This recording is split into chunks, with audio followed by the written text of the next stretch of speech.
Hello, great people. The Inspector General of Police, IGP Kayode Egbetokun, has appealed to Nigerians. In fact, he was appealing to Nigerians that please don't do this thing to us anymore.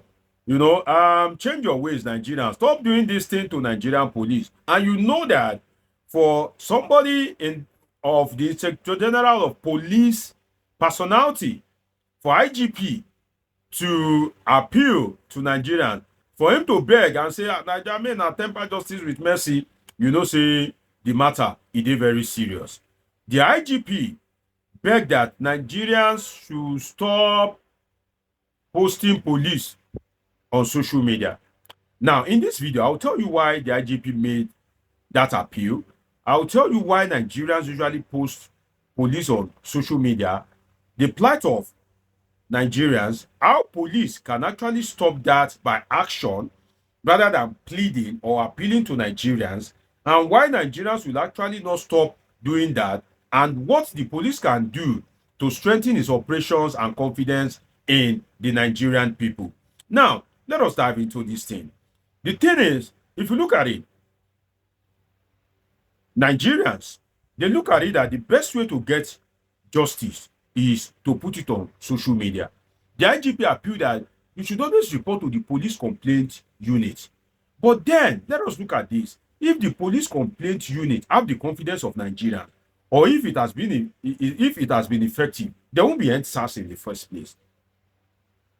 Have you thought of that? There won't be NSAS protests in the sense that you will know that, okay, this protest wouldn't occur if you know that there is a place that you can report the activities of the Nigerian police, and after you reporting, the officers will be investigated and brought to book.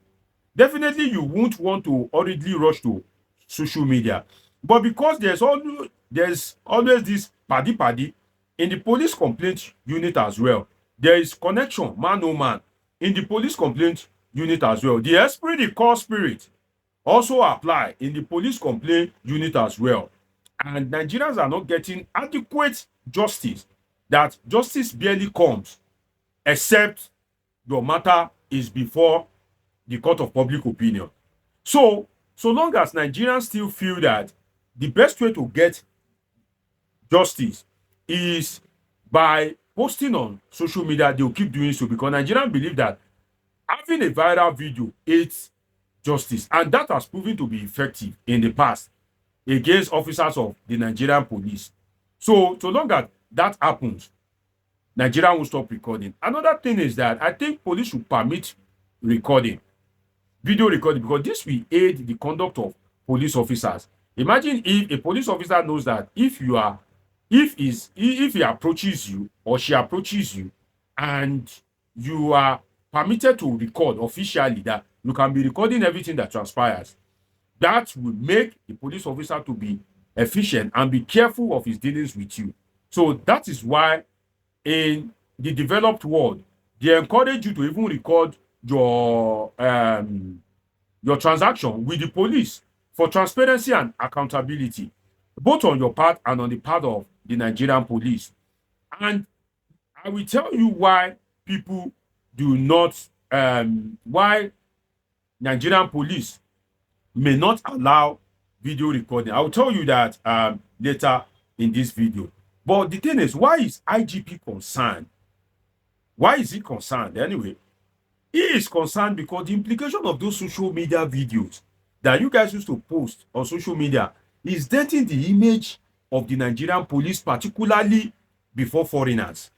Now, Nigerian police does not have a good image, or should I say a perfect image, in such a way that if you are a foreigner, or if you are an international civil society organization, or if you are another country and you want to help Nigerian police, or you want to get any information, if you put Nigerian police on Google or maybe any social media and you search for videos, the videos that will be coming out are police brutality, extortion, human rights abuse, corruption, and all that. And if the police want to keep uploading good videos of itself, the truth is that the power of Nigerian police to be uploading videos cannot meet the power of Nigerians.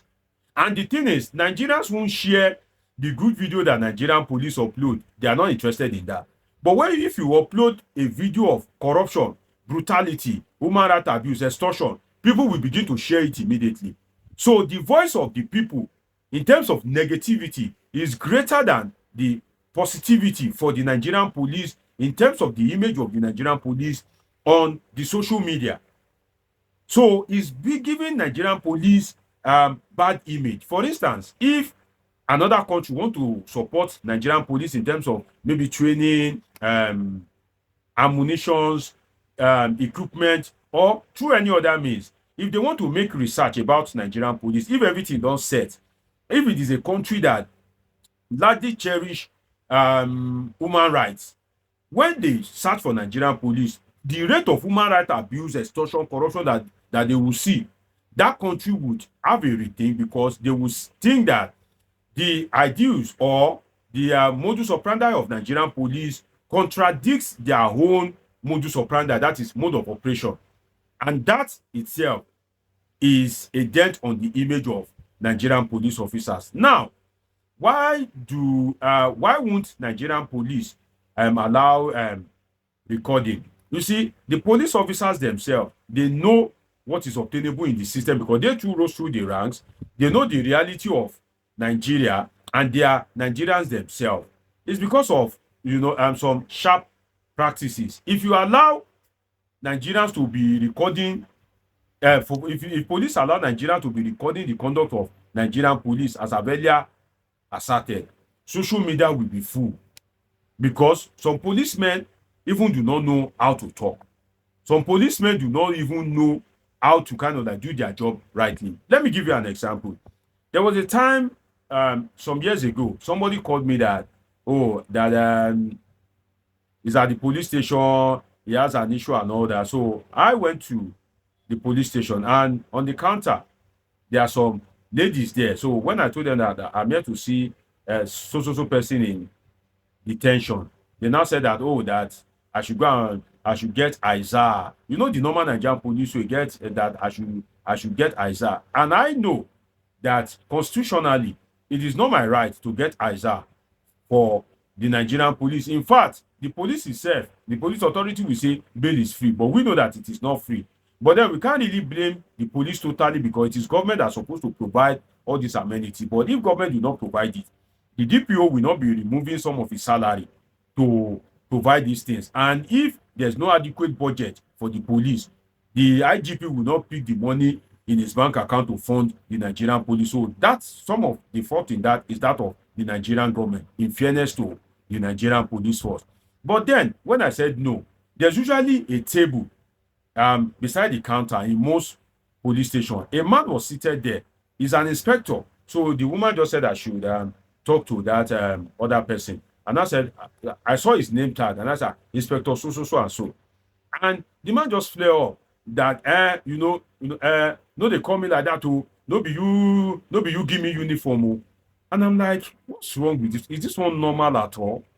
You know, we even gave this one uniform as a police officer in the first place. That what is this one saying? You are wearing your police uniform. You are wearing uniform. I'm able to identify your rank as an inspector, and I address you while you are on official duty by your official rank added to your name, and you are misbehaving. In fact, you are supposed to be fired if Nigeria were to be a sane country. And instantly I gave it to him straight that you are an inspector. What should I call you? Should I call you Mr.? Should I call you a sergeant, which is a lower rank? Or should I call you an ASP, which is a senior rank to an inspector? So if I had called you a sergeant, you may be angry because I have demoted you. If I've called you an ASP, you may be angry because of my ignorance of the police rank. But you are an inspector. I called you an inspector. You are seated on your official desk, and you are now saying, nonsense. So what should I address you as? One of the senior police officers who wasn't on uniform came out, which I think the woman may be the from the look of the maybe the DCO of that police station. The woman now said, what happened? I explained to the woman. The woman now said they should allow me that I should go and see the person that was detained. Another officer now came to me and said, that am I a uniform person?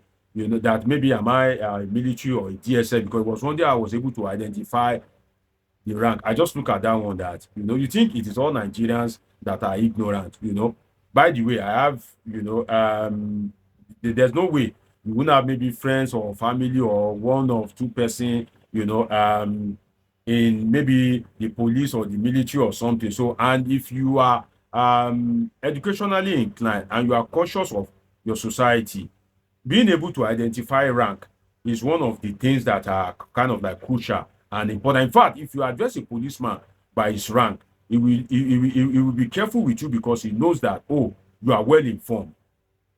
Now, why do police do sharp practices? Because there's no welfare.